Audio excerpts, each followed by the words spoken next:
got you benefit. Well, welcome everybody to our meeting tonight. We're going to do chapter 16 and chapter 17. These are the two main chapters that are about Colonel Forbear and how the FBI used her in testimony and getting her depositions, and also has the court questioning of David Price, and also chapter 17 is where a reporter calls David Price after he's not with the FBI anymore in Minneapolis and talks to him over the phone and gets information that he reluctantly gave, but he gave some good information, even though some of it was still lies that he told. And the main thing about 16 that caught my eye was the fact that they didn't care what evidence they had against Leonard Peltier, whether it was just minute or it was absolutely nothing. They were going to make sure that somebody was going to pay for what happened, and they made sure that Leonard was the last one, because Price made the statement that somebody's going to pay for this, and he was the only one left to be prosecuted, and Price made sure that he did, which was totally unfair. And he had a lot of help, unfortunately, in the FBI. And it talked about Myrtle Forbear, how they would take her from her home for days at a time, show her pictures of anime, and they would threaten her and tell her she'd wind up being the same way. They threatened to take her child away from her, and she was so scared. She cried a lot because she was mentally impaired, and they just used her to get the depositions to put Leonard behind bars, which I think they should not have done. They shouldn't, but they're dirty anyway. There's a statement in this chapter says, FBI loves witnesses like her because she's weak. They can tell her what she needs to say and she'll stick to it because they'll repeat it over and over and over again. And she believed it. And so that's how they got the deposition. At one point in this chapter, her sister was looking for her. She'd been missing for a few weeks. They didn't know where she was, and they found out that they had found a body, and they thought it was her. So they went to the morgue. They couldn't get a ride, so the ambulance took them, and they found out that it wasn't her, that it was Anna Mae, and that really upset them tremendously because now they still don't know where Myrtle Forbear is. And they returned her home for a couple of days, and her dad stated that her whole life she'd been like that ever since she was little. She caught typhoid fever, and it damaged her mentally, and that she lived with him most of her life because she couldn't live out on her own.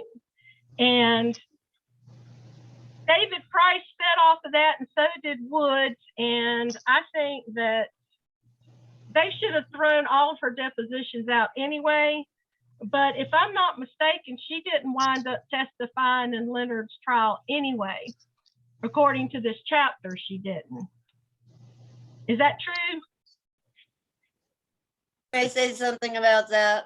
Yeah. The defense really wanted her on the stand because they wanted to prove that the affidavit was coerced, but the judge ruled that she was incompetent.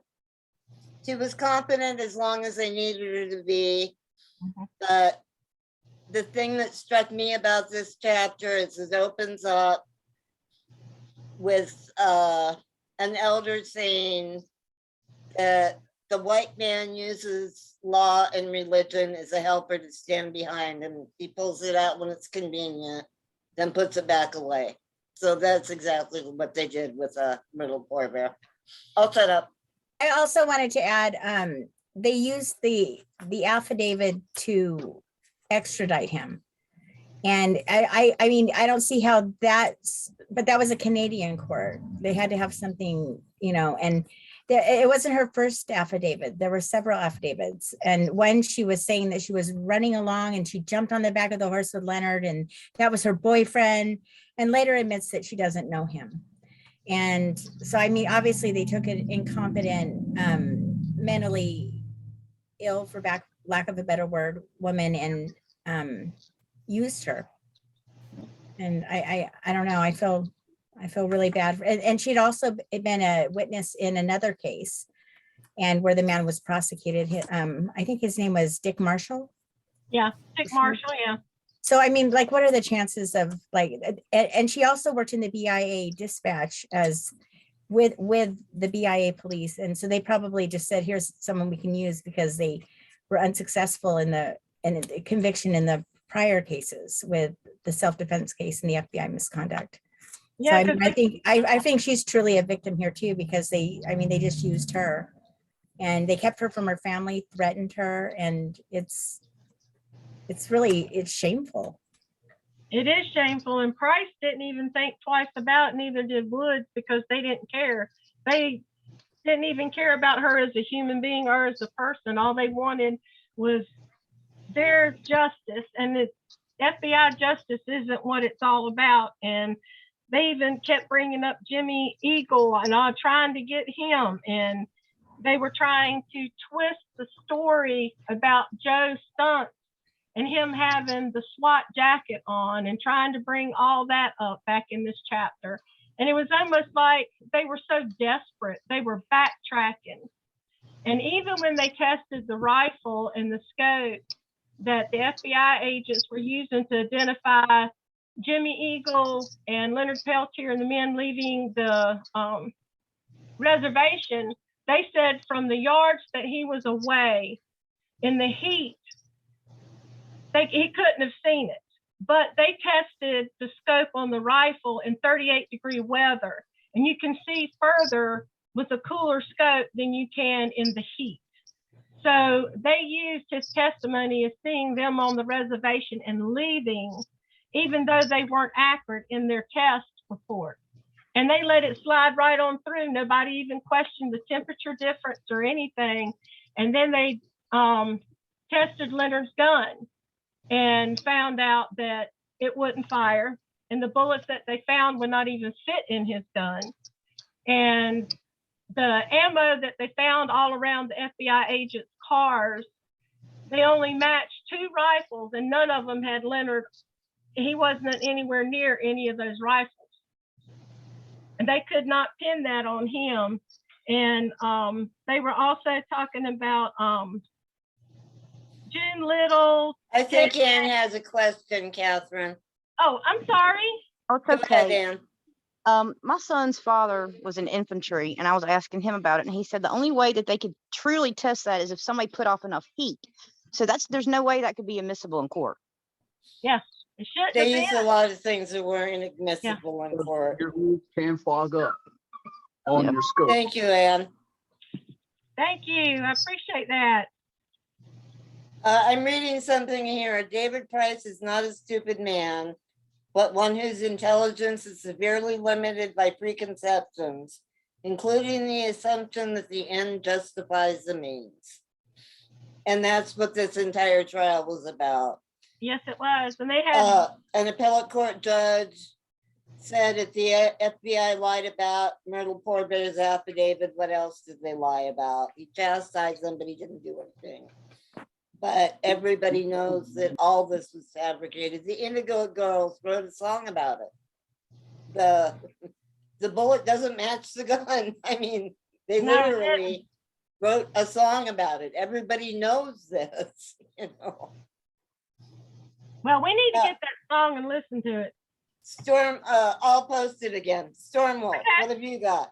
I just don't understand. I don't understand how the court allowed for evidence from 13 different states to be allowed submitted into the court system. You know, if it just happened in one place. That's it. They were crooked. They were just crooked. Wait, The end Stormwolf, justifies the means. I'm not really what are you referring to? Because I guess I must have missed that part. Yeah. Okay. So on the in the video of incident in Oglala, supposedly the FBI's they got evidence from 13 different states and submitted it into the court system to be against Leonard Peltier. Like what kind of evidence? Like, was it specific? Like the gun was part of it.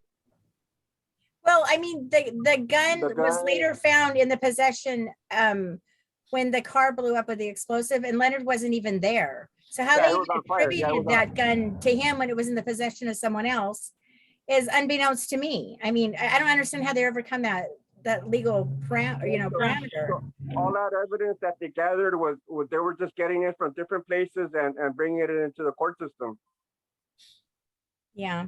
They were doing it in a very corrupt way, and like we had said earlier, they picked the all-white jury. They went judge shopping because they knew they had to do that in order to get a conviction. Because if you had an honest jury and an honest judge and someone that understood that half of the evidence they had was fabricated, it wouldn't have gone through and Leonard wouldn't be in prison.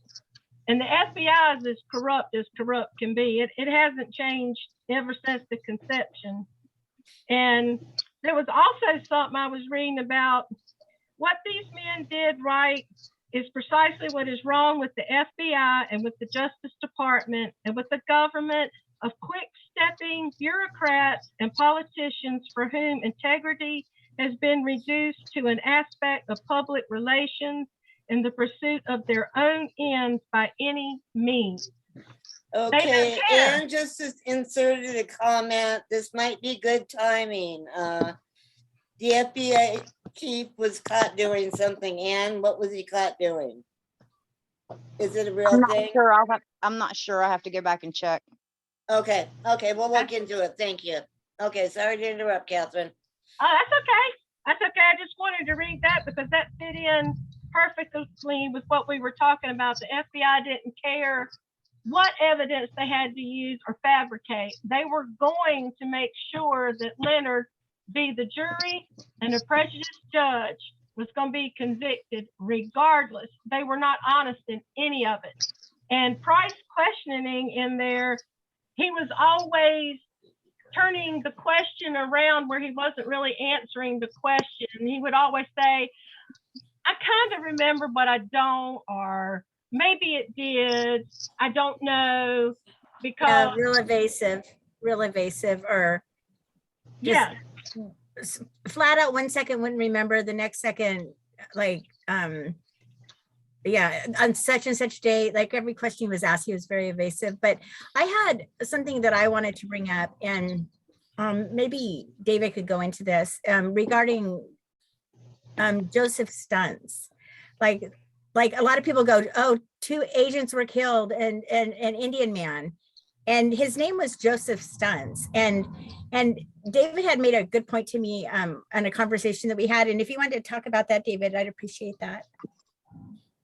Well, I don't know exactly what part of the conversation you're referring to, but the fact is that had he gone on trial with the other 2 men, he would have been acquitted also, which means that the other 2 men were acquitted by reason of self-defense. In other words, a jury said they did what they should have done. They didn't do anything wrong. They didn't do anything illegal. They didn't commit murder or anything. They were defending themselves. And the same goes for Joe Stunts. He was shot at a distance by a sniper. And so he was the only person that was murdered that day. He didn't go to them. He was, even if he had a gun on him or whatever, he was in the house that he was living in. He was living there, and they shot and killed him. He was murdered that day, and they don't want to talk about that. And, it's Yeah. a continuation of where, that a good Indian is a dead Indian. William Janklow said the best way to handle those AIM people is with a bullet in the head. And that's what happened to Joe Stunts. And something that nobody talks about, and one of the worst things you can be called in where I'm from and up on a reservation up there, I'm on a Seminole reservation, is to be called a snitch or an informant. Yeah. And so there's a lot of things that nobody talked about, but Bob Robidoux later said that he was the shooter. And he had already been tried for it. And he told several people that if he hadn't been tried for it and acquitted, he'd have been arrested and tried for murder. You know, they would have, you know, tried him if he hadn't been already tried for it. But they didn't want to hear it because they had already convicted Leonard Peltier and had him in prison. And nobody really wanted to talk about it because everybody was afraid he'd be murdered or he'd be killed. And he offered to come forth and talk about it. And he went up to the trial, I think, when it was going on, and they wouldn't allow him or Dino Butler to come in. Yeah. They kept him out. They excluded him. I don't know how they did that, but anyway, later on, he told numbers of people that he was the actual one who killed them. In fact, in a 60 Minutes program, he said he shot him from a distance and wounded him. And he didn't go any further than that. But before he lost his life, he called me from Spain and he says he wanted to come back and put it out there. And I told him, I said, he wanted me to help him. And I said, I would, but I said, I fear for your life. And 2 weeks later, they said he fell out of bed and hit his head and he was dead, you know. And that was something like that I feared would happen. And he said he wanted to come back and tell it like it was. But, you know, it's kind of like a war. When a soldier gets captured, he doesn't start saying, oh, I didn't do it, he did it. You know, that's not what warriors do. That's not what stand-up freedom fighters do. And so Leonard never said anything. And most people told Bob he should keep quiet, that Leonard would eventually get out soon because they didn't get a fair trial and they would appeal it and all that stuff. And things just went on and on and on. And then after a while, people would say, well, how come you didn't do that to start with? Well, he wanted to and he tried to, but, and then there was all this stuff, you know, them coming up with other charges and stuff. And that's a reality. I've talked with several attorneys about it and they get afraid of it. And I don't know the whole story behind that, but that's Bob Robidoux's story. And, you know, we always worried about what his family would think or something, but in actuality, in Indian country, if you stood up against an armed enemy that came in there shooting at your people and they were killed, you would actually be a hero. So Bob Robidoux would always be a hero in Indian country. That's reality. Maybe people don't want to hear that, but you know, he's gone now. And so there's nothing more they can do to him. I have something to say about that if I can. What everybody freaks out about is saying, even if Rob said he did it, but they're holding Leonard on as aiding and abetting, which carries the same amount of time as murder. How can they hold him on aiding and abetting when the other jury decided that there was no crime committed? It's that's the big question. Yeah, From what was aiding and abetting what? I mean, there was, you can't say it's aiding and abetting murder because they said it wasn't a murder. They said it was justifiable homicide. That is what he's being held on, though, is aiding and abetting. FBI is probably watching this right now. The FBI is probably watching this right now, and Homeland Security and all that stuff. They need to get their ducks in a row and do what's right and free an innocent man. Absolutely. Yes, they do. Mm-hmm. And then, you know, when the Freedoms Act was released, the FBI didn't release over 6,000 pages of documentation that would help Leonard. And some of the stuff that they did finally release, there was so much blacked out on it that you really couldn't make heads or tails of what the document was about. And what do they call them? A 302 report. And so Price said that the main thing that some of them always said about the Indians, which I hate, is the more liquor that you put on the reservation, the more people you get on your side. And if they fight each other drunk, they wake up the next day, they're friends again because they don't remember what they did the night before. And that the federal government, the goons, and the BIA would always keep the reservations loaded with alcohol. So this would take place. And I don't know if it's still, I don't think it's like that today, or I hope to God it's not. because I don't think that's fair to put temptation in front of people's face, because like somebody putting a chocolate bar in front of me and I'm on a diet. No, that doesn't work real well. And when Price was being interviewed over the telephone by the reporter, he was making comments about the fact that he knew that they did wrong with murder Poor Bear. But the main thing that they needed her for, like we've said from the very beginning, were the 3 depositions that she wrote. They only used 2. So that 3rd one they never used, because I think that was the one they were supposed to use in Leonard's trial, and they didn't use it. And if they had, I don't think he would have been convicted, because I don't think they've even released what was inside of that 3rd deposition. They also didn't allow for testimony regarding the atmosphere, and the reason why AIM was there was the reign of terror and the things that were going on in the reservation, and a call to help, you know. So they didn't, that wasn't allowed in the court hearing either. I mean, and that was a big part that played. I mean, of course it did. When someone's pulling up onto private property 100 miles an hour, and older model cars, they weren't like new cars, where it was like they were older model cars. So like this might be fit in, but who are these people? And people have been getting killed over a period of 2 years, and they come up and start shooting. I mean, they weren't allowed to tell any of that in the court hearing. Like, of course there was you wanted to defend yourself and you were scared, and you can, as they say, stand your ground these days. Yeah. It just doesn't apply to the Indian. Yeah. Plus, Sarah has her hand up. Go ahead, Mom. No F-bombs, okay? Yeah, I don't have headphones. What was done up in North Dakota when they tried Leonard, and they tried doing this earlier with Bob Robideau and Dino Butler, is the FBI hit the town before the trial even got thinking about started, and they raised hell with the people, getting them all paranoid. Oh, AIM's gonna come. They're gonna burn your houses down. They're gonna have bombs and all this BS. You know, when, I mean, that was totally bullshit. And it was, because there were jurors who said, okay, the FBI and the incident at Oglala, they made the statement that they were going around driving by people's house and intimidating these jurors. And there's actually jurors that said that never happened. Like the FBI is making that up. So it was probably just the opposite. The FBI set the stage for racism and for unlawful conviction, for lack, I mean, I don't know how to. What they did is they studied the first trial, found out how the first 2 men were found innocent by reason of self-defense and FBI misconduct, and withheld everything illegally from Leonard's trial.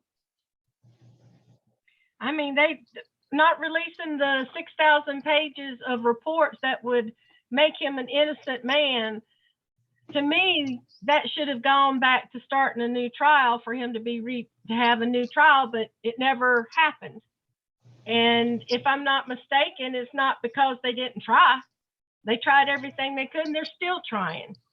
And I just hope, like, one day he does get out, because Price even said in his interview that he was grateful he was able to come clean with some of the things that he stated in this chapter to this reporter, because he said that he felt bad, that he liked the Indians, he had Indian friends, he still did, but he would not go back out there on the reservation for the fear of what would happen to him. And I don't know about y'all, but I don't think Price had too many friends out there on the reservation to say that. I didn't want it to go in front of people's faces. Oh, I'm not muted. Sorry. Can I say something? We all know the FBI is full of shit, okay? Back then, it was J. Edgar fucking Hoover, excuse my French, and that asshole Nixon. Enough said. It's definitely, you're right. You're muted now, hun. Auntie, you're muted.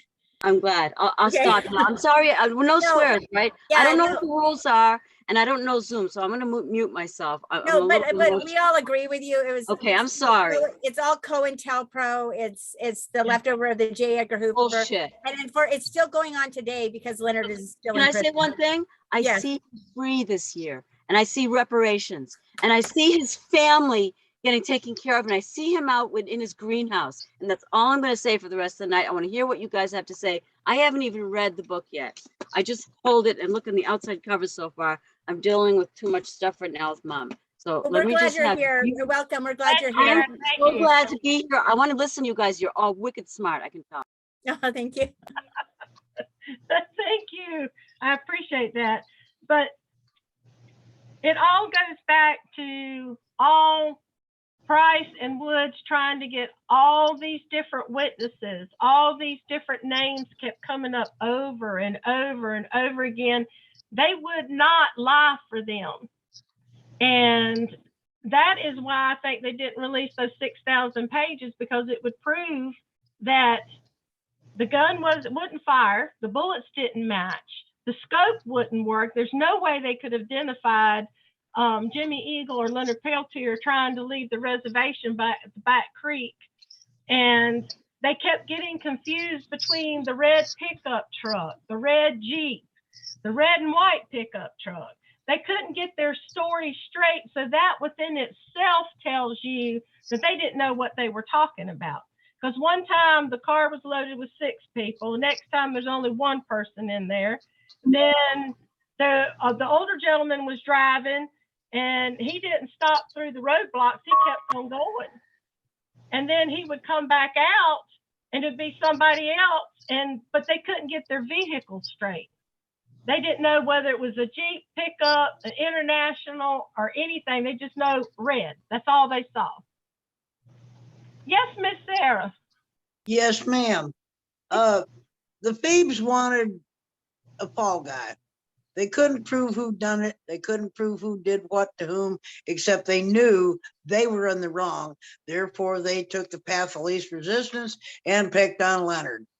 They tried Dino and Rob, but that didn't fly. You know, and after they won their case and got off on self-defense, they decided that Leonard was it because he'd boogied to Canada. And, you know, the rest is history. I mean, the FBI has a long and colorful history, along with J. Edgar Hoover and his buddies, of making stuff up as they go. Okay, and that's exactly what they did.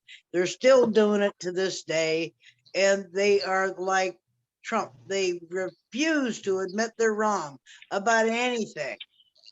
They went to the Jumping Bull Ranch with a search warrant to find a stolen pair of used cowboy boots. Mm-hmm. How many people do you know they got old cowboy boots? They're all beat up, used. They're going to call the cops. He stole my cowboy boots. I mean, come on, man. That was about as lame as it gets. That was an excuse. They wanted to put an end to AIM, and they figured, you know, they couldn't get Russell. And so they figured, well, we'll chop off the other heads of the horses, and it didn't work either. So they framed Leonard. It's just that simple. He's the fall guy for everything that went on, and the FBI made him that way. I mean, Leonard wasn't doing anything wrong. We weren't doing anything wrong. It was the FBI that was doing wrong things. They killed their own people. Yeah, and The I mean, FBI killed their own people. That's what they do. They set people up. You're right. I'm yeah, sorry. I know. They do it overseas with the CIA too. You know, I mean, and that's no fantasy thing. I mean, you know, after 2 tours in Vietnam, I've seen plenty of that crap go on in the late 60s, early 70s. But, you know, it's just baloney. It's the government covering up their poop in the box like a cat with a cat box. It's exactly what they're doing. And they won't admit they're wrong because they're hooked up with the government. And it doesn't matter who the president is. Nixon was like Grant. He gave him a direct order to go in there and clean out the, quote, snake's nest of anti-war, pro-Indian people. And that's what they attempted to do. And I'm sure that if I went out and stole a pair of used cowboy boots right now and took them to my apartment, that the FBI would not storm my door with loaded guns shooting. I mean, really? Used cowboy boots. And That if was just anybody's the ever comic been on book. the res, you know what a used pair of cowboy boots looks like on the res. And you wouldn't want them to wear them because they have holes in them and the leather's Yeah. all been cut up and everything, well worn. That's right. Mom, I think there was a little bit more to that, that there had been some assault charges and like whatever, but that's what the warrant was for the cowboy. Mhm. Yeah. So They it's just, pardon my vernacular, but they make shit as they go on. As they go. That's and it. I mean, like, again, just like with the atmosphere on that reservation and come barreling in like that. I mean, what were they doing? Well, Dickie Wilson was working for him to start with. That's why he did that massive land deal. And AIM was dead set against it, AIM and the traditional people. And it was the traditional people that got their houses shot up, their dogs and stuff killed, and all of that. And interesting, like that day, it's my understanding that Dick Wilson was in Washington signing away the rights to the uranium. Leonard's So stood in the way that of looks like it might corporate even have been interests. a smoke screen, like let's cause a diversion. And then it also, I don't know, and just to have that many officers on the, like right there on the reservation, they say it's because they were doing the Wounded Knee trials. Right. David, where were the Wounded Knee trials? They were in Cedar Rapids or? No, out there at Oglala, Dennis Banks was living there also.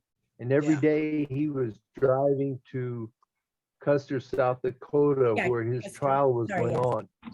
And he was getting ready to go home from the trial when the shootout started.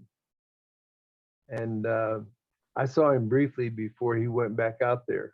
And so he was a target also, but he happened to be at court in Custer, South Dakota on that day. Yeah. What it boils down to is Leonard stood in the way of corporate interests, and they are still illegally mining uranium on Pine Ridge.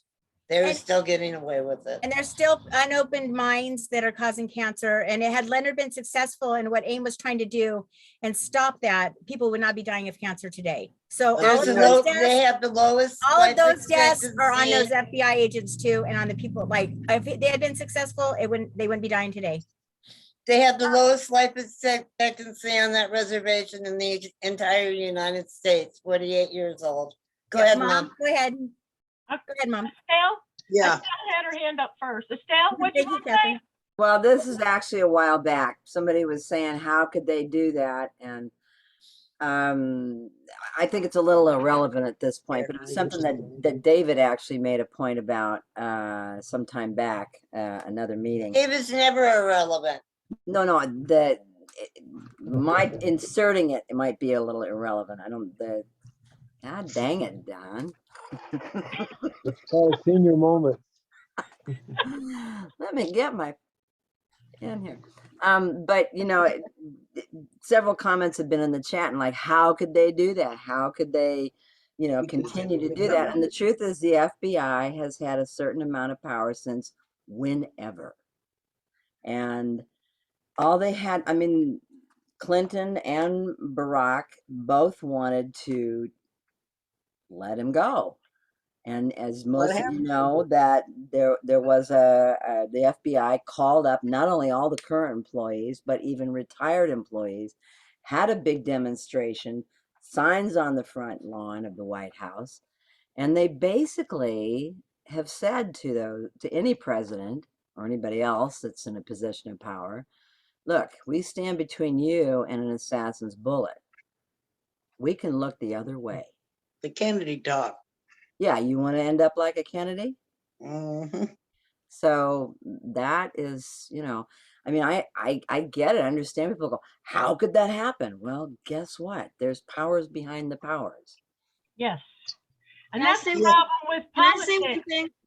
Yeah, I'm that's sorry. good, Estelle. One at a time. Right, I'm sorry. I'm terrible. got at the this. This hair, is my man. third Zoom meeting. Go ahead, Auntie. Auntie Lisa, go ahead. Me? No. Were you asking to talk or? Oh yeah, can I just say one thing? I'm sorry. I'm Who's sorry. on first? Can I say one thing? Of course. I think I lost it already. I got about 4 hours of sleep last night, but That's a lot. yeah, too much. I think I lost it, so I'm going to be quiet now. I'm going to mute myself. When you remember it, let us know. No, That's I right. just My know if I turn. could, I'm sorry, Mom, just real quickly, if you don't, okay, go, Mom, you're next. I was gonna- Okay. If we all think back, well, those of us that were alive back then, we all think back to what happened when people at Kent State in Ohio were demonstrating against the Vietnam War. Guess what happened to 4 of them? Yep. They're dead. The National Guard shot them on campus. Mhm. That was it. And I mean, everybody, Neil Young and everybody else raised Cain about it, but they're dead. What do you do? And it was the National Guard, and I don't believe anybody was ever disciplined for that. I mean, they weren't put in Leavenworth. They weren't, discharged with a dishonorable out of National Weekend Warriors, National Guard, and Nixon is the one that gave Ohio's governor permission to do that. Old Tricky Dicky, and that's just, it's just utter crap. I mean, I got out in November of 72, November 11th, 72, I landed in San Francisco. Okay. Fresh out of the Da Nang. Okay. Da Nang, Vietnam. And I looked around and I said, I'm going to Canada. No, I am going to Canada. I am not voting this time at all. There's no one there that's fit to be a president at all. And there wasn't. I mean, it's the constant Republican neck and neck and neck thing. Because, I mean, the Democrats have been, like Kennedy, were against the war in Vietnam. We didn't have any business there. I mean, little yellow people were not going to jump into their canoes and madly paddle their way across the Pacific Ocean and invade California. Okay? I remember when Wambly Tate had, he was still alive, and he put up a meme on Facebook, and it was a little old rowboat and like 4 Koreans. One was Kim Jong-un or his daddy, and the other ones were all dressed up like generals. It was when we were going through the North Korea paranoia invasion right before Fukushima. And the caption on it was, "We're going to invade America. And here's this rowboat with 4 people in it, none of which were armed." And I thought it was hilarious because that's about where they were at. But Vietnam held the same amount of threat. It's the back to McCarthyism from when I was a kid, the communist paranoia. And I mean, communism has been proven to flat out not work. Yep. You can't have everybody working and supporting the government, because that's what communism is. Can I jump Everybody in here for a gets minute, up Mom? and, huh? Can I jump in here for a minute? Why How should? do we bring attention to the fact that we have no democracy, that we are under the totalitarian rule of the FBI? There is no oversight whatsoever. What Right. can we do about that? Vote in some senators that will do something about it, Is there such an that animal? aren't scared of getting shot. Yeah. You have to have zero fear. I mean, zero fear for real. David said it, and I agree with him 100%. That is what a warrior is. You dedicate your life. If So it's do we taken, put oh well. ads on Craigslist to find these senators? No, you have to, it's like weeding a garden that hasn't been hoed at all, or cultivated. You have to know what your weeds are and what your edible plants are, All right. I mean, I just want to say real quick, somebody said, and I can't remember if it was Don or Sarah, they said we had no business in Vietnam. The problem is we had business in Vietnam. That's why we invade these countries, because they have gas. It's the same thing here.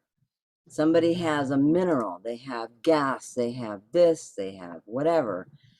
And it justifies, I mean, and the FBI will be right behind the money. And so will most of the government. And the problem is that, you know, it's not even about communism, and it partly is, but it really isn't. It's about certain business industries and interests here that really run a lot of things behind the scenes. That's Money my talks. take I on it. mean, money talks, and it's talking bad today. And it's been talking for generations back, and it shouldn't, but it's even worse now. But one day, hopefully, they will learn their lesson and won't back all these Well, people that have all the money. they need to be exposed, and they need to be hit where it hurts. And I'm not talking about any kind of, you know, militant action, but you have to, you know, and I think that's why I'm here, because there's intelligence here. You have to fight it intelligently. I was looking at a list You know, of the definition people in of- government that were charged with crimes during certain eras.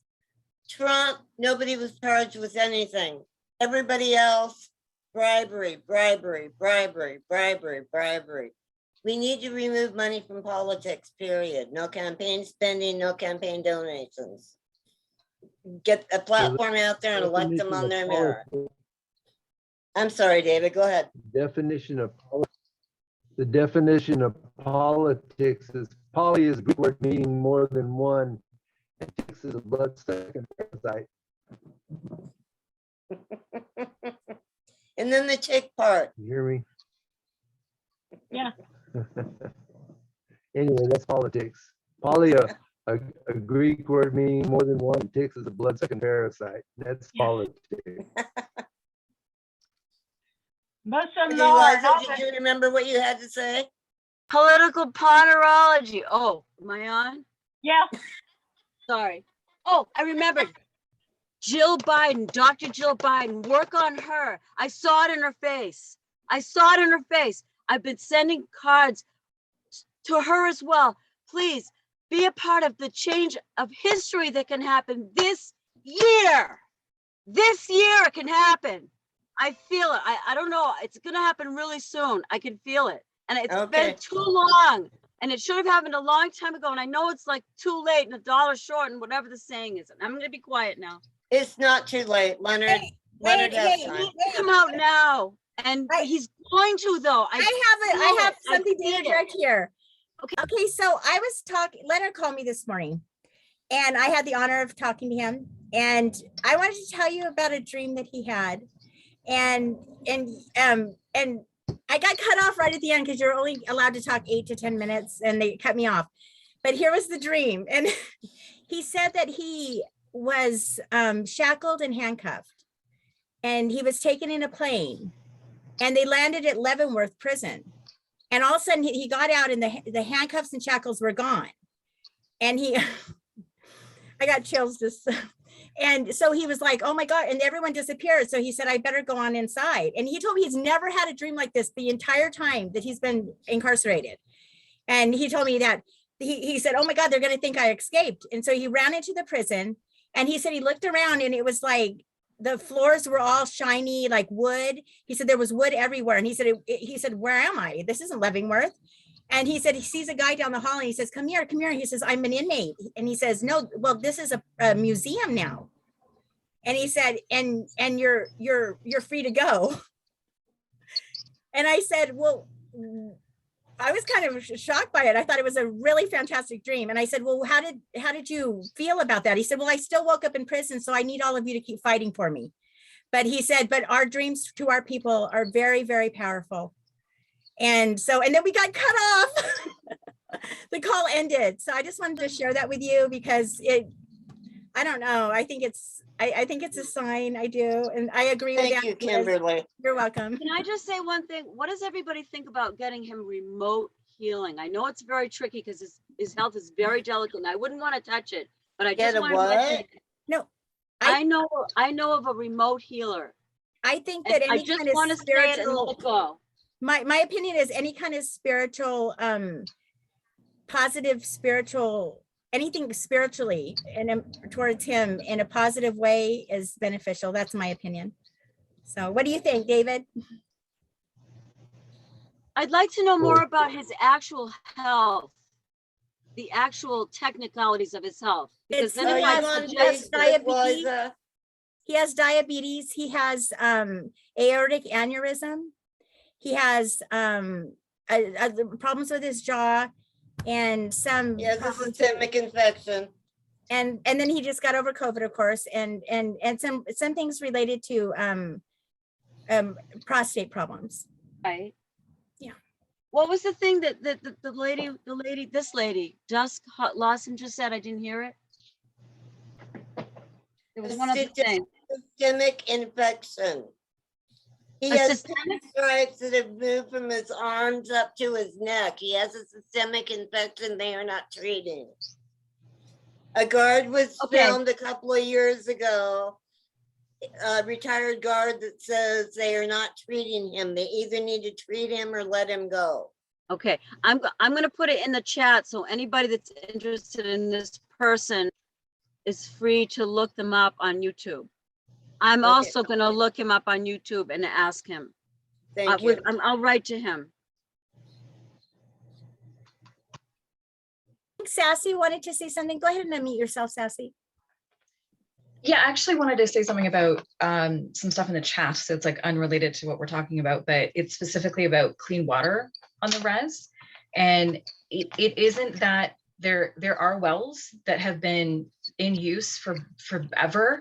The issue isn't the water, it's the pipes that go to the houses that are so old that it's basically picking up all the crud. And so when you see those videos of people who are like running the water and it comes out black and brown, it's because of the pipes, not because of the water itself. So the water, clearly, I mean, well water usually has to be, you know, a lot of times it has to be cleaned, but it's actually the pipes that are so outdated that, and it's all metal and just none of it's like PVC piping or the stuff that we would use nowadays for proper housing piping. So that's where the problem is. And so, and then there are some reses that just don't have running water, you know, whatsoever. They have no access to it. So that stuff is, you know, they have stuff that's trucked in, which is horrible. But most of the time when you see those dirty water videos, it's because of the piping, not access to the water. The water's there. They just can't get it. It's just not clean. So that's the big issue right now with a lot, especially I'm Canadian and we have a ton of reserves in Canada that have the water's just horrific and it's just poisonous. And they have boil advisories constantly and people have been living under boil advisories for generations. And, you know, some of them have been fixed, but most of them have not still. So it's very tough, but they do have the water there. They just can't get it cleaned. So. Thank you, Sassy. Thank you, Sassy. We appreciate that. Also wanted to get back to Kim has her hand up, I think. Oh, okay. Kim, do you have your hand?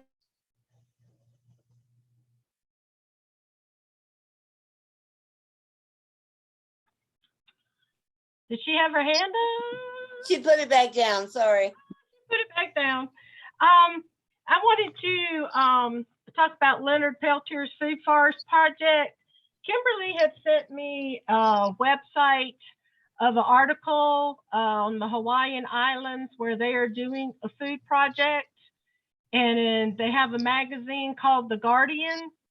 And I sent them a letter and I want to talk to David about this too. They're wanting to know more information about our project. And they're talking about possibly putting an article in The Guardian. And I didn't know if y'all would be interested in us doing that. David is going to write a mission statement. What do you have to say about that, David? Well, what I want to see and what I think we all want to see is that it isn't just our project, it becomes a world project. And that's what we want to push for. There are other people around the country, other indigenous people also that are planning stuff. But we need to learn about networking with other organizations, other groups, other tribal nations, get the National Congress of American Indians on board to make statements about it, get the United States government on board doing this and funding it. And just like they used to have the the Job Corps that all over the world digging wells and stuff. They can go all over the world planting trees, and that will feed the bees, the animals, the people, and make the world a more habitable place, because it's being destroyed just as we speak right now. And there's vast areas where they've deforested in South America and all over America. I think the tree population in America is just about 5% of what it was when the Europeans first came.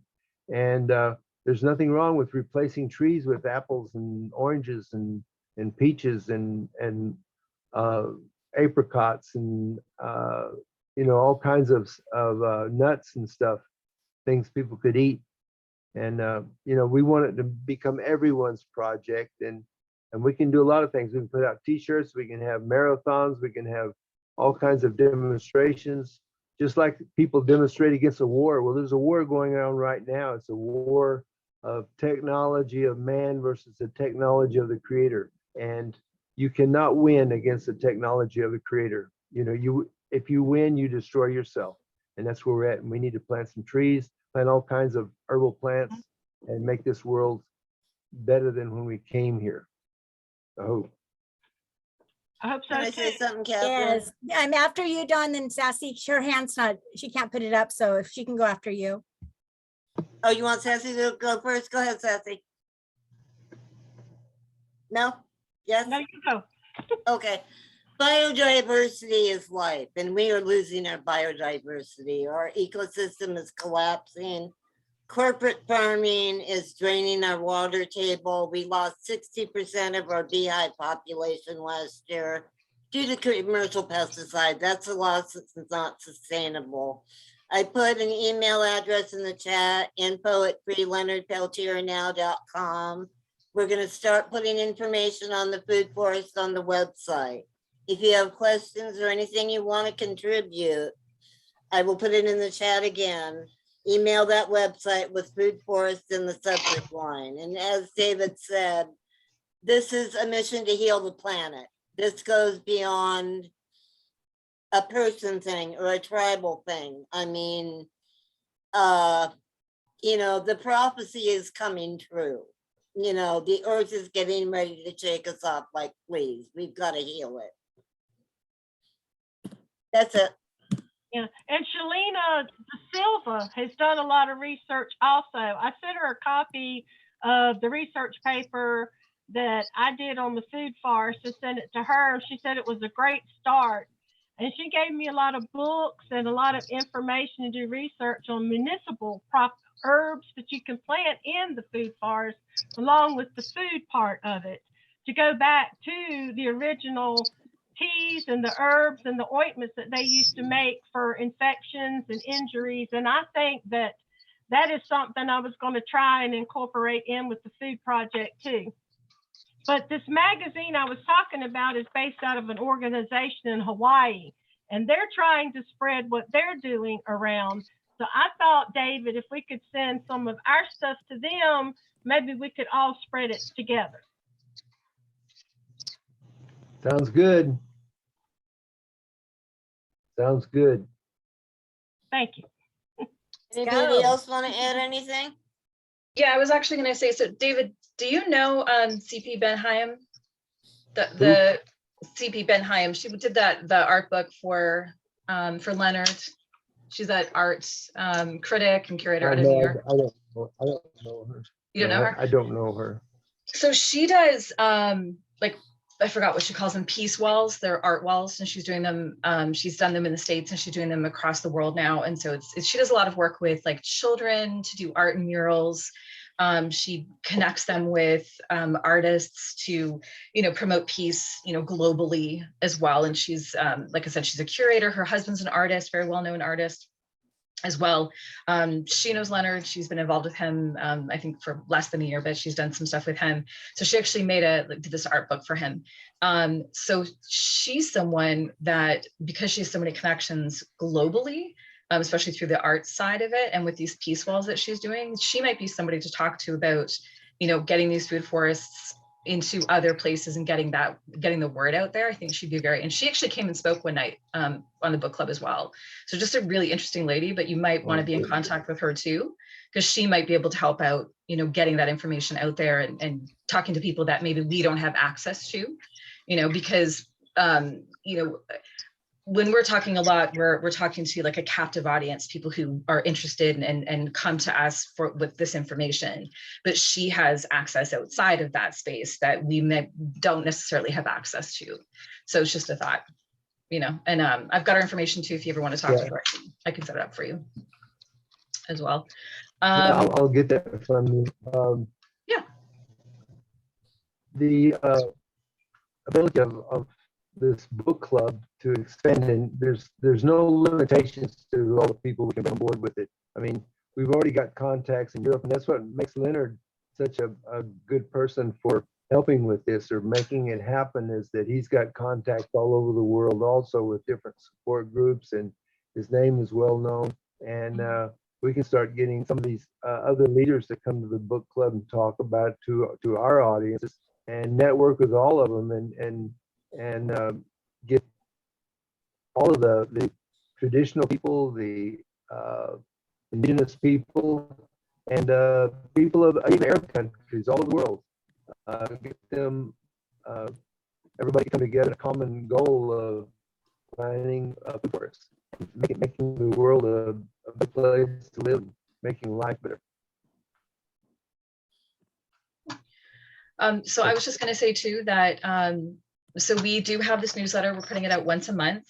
So if any of you have any articles or things that you want and you would love to put into the newsletter, I think Kimberly put the information on the side in the chat. She can put it back up there in case you guys need to scroll back up. Did y'all ever get the 22-page book I put together? About yes. Okay, I had to be putting that out a little bit at a time. But, Daisy, your visit was so good. By the time I finished transcribing all of it, it was 22 pages long, and I handed it to them to read through it, and they looked at me and said, "Did you write a book?" I said, "Yeah," because everything he said was important. Yeah. So we're going to put some of that in there as well, but so we're putting it out once a month. So if anybody has articles or information, you know, if you do want to do research, you know, again, on you know, gardening or, you know, the food forest, or if there's other topics you want to put in there, just go ahead and submit it to us. And then, you know, we're putting it out. We were going to put it out every 2 weeks, but it's just easier to do it once a month with the amount of stuff that we do and information that we have. So it's just easier to do it that way. So yeah, just let us know. Sassy, why don't you put in the monthly newsletter the people that we can contact, like the lady you were just talking about that's overseas? No, because I don't feel comfortable putting her personal information out publicly. Oh, okay. Just because she's never given me permission to do that, so okay. I wouldn't necessarily want to do that. But we do have some information in there about, you know, where to write. Like Kimberly has put some stuff in there about like where to write, where to send cards, who to call, you know, things like that. We're also going to start adding in, we're going to ask Leonard, you know, what books he's reading right now. So we're gonna have a little book section of stuff he is interested in and he's reading, suggestions that we have, obviously this book and you know, other books that are about, you know, about him and about what happened. And again, if anybody else wants to add stuff in, you know, just let us know. So.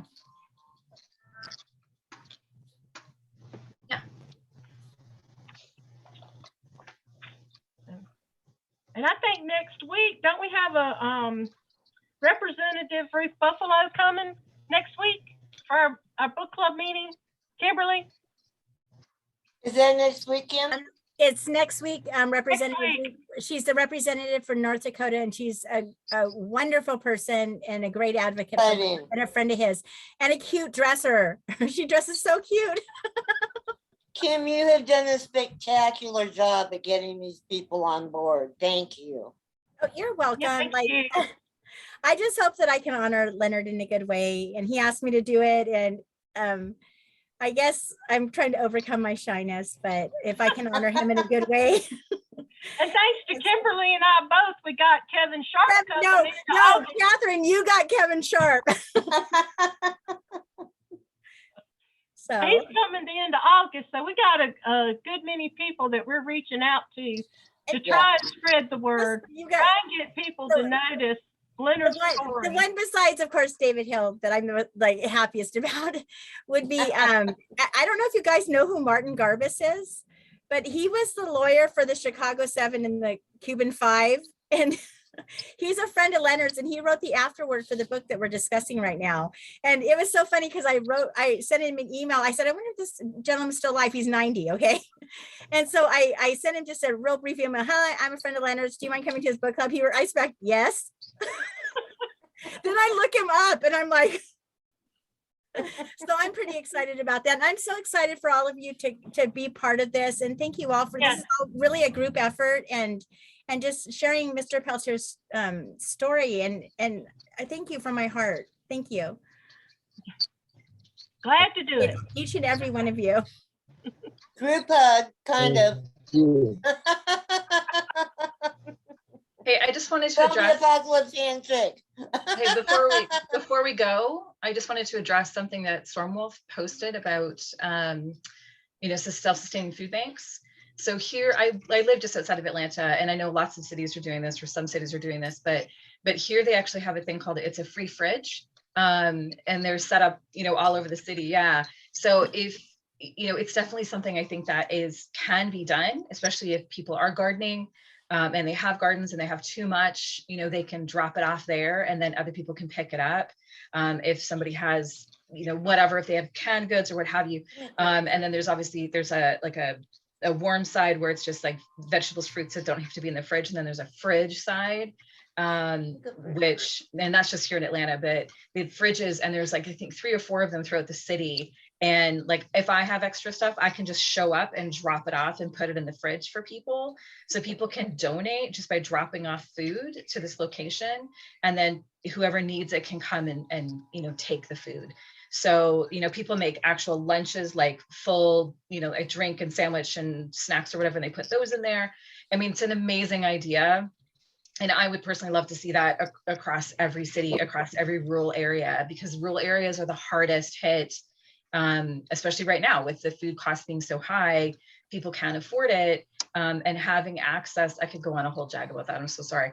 Indigenous people I live in the city, but if you're in a rural area, just access to proper healthcare, proper food is very limited, and that's why Indigenous people have high cases of diabetes and heart issues and things like that. So if we could set those up, I mean, that would be absolutely brilliant to be able to set that up, a self-sustaining food bank. Yeah, love it. Love that idea. Thank you, Sassy. Thank you all for being here tonight. This has been an awesome meeting. And Anybody want to add anything? My pleasure. Thank you. Stormwolf, did you have something to say? John, you're awfully quiet tonight. You want to add anything? No? How about you, Carrie? Joanne? You just if you guys would just invite your friends, that would be awesome. And if you're part of the Facebook group, that would be awesome. And if tweet it and just let's help grow this movement. And thank you all for coming tonight. You're welcome. Thank you, and thank Yeah. you, David, for the food forest thing. All right, thank you. Bye. Good night, everybody. Good night. Good night. Leonard.